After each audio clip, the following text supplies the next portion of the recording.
Welcome back to Parimala's creativity channel. ಅಡಿಕೆ ಪುಡಿ ಮಾಡುವ ವಿಧಾನವನ್ನು ನೋಡೋಣ ಬರ್ರಿ.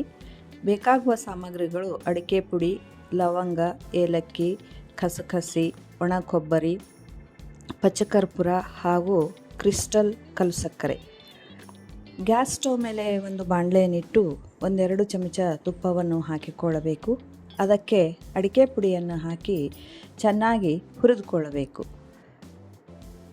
ನಂತರ ಅಡಿಕೆ ಪುಡಿಯನ್ನು ಬೇರೆ ಪಾತ್ರೆಗೆ ವರ್ಗಾಯಿಸಿಕೊಂಡು ಉಳಿದ ಸಾಮಗ್ರಿಗಳನ್ನು ಒಂದೊಂದಾಗಿ ಹುರಿದುಕೊಳ್ಬೇಕಾಗುತ್ತದೆ.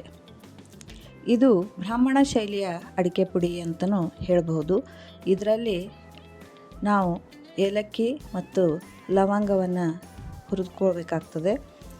ನಂತರ ಅದರಲ್ಲಿ ಖಸಖಸೆಯನ್ನು ಕೂಡ ಹುರಿದು ಸೇರಿಸ್ಕೊಳ್ಬೇಕು. ಈ ಅಡಿಕೆ ಪುಡಿಯನ್ನು ವೀಳ್ಯದೆಲೆಗೆ ವೀಡಾವನ್ನು ಕಟ್ಟುವಲ್ಲೂ ಬಳಸಲಾಗ್ತದೆ. ಇದರಲ್ಲಿ ಲವಂಗ ಮತ್ತು ಏಲಕ್ಕಿ ಹಾಕಿರುವುದರಿಂದ ತುಂಬ ಚೆನ್ನಾಗಿ ಘಮ ಘಮ ಪರಿಮಳವನ್ನು ಸೂಸುತ್ತದೆ. ಇದಕ್ಕೆ ಒಣ ಕೊಬ್ಬರಿಯನ್ನು ಕೂಡ ಹುರಿದು ಹಾಕಿಕೊಳ್ಳಬೇಕು.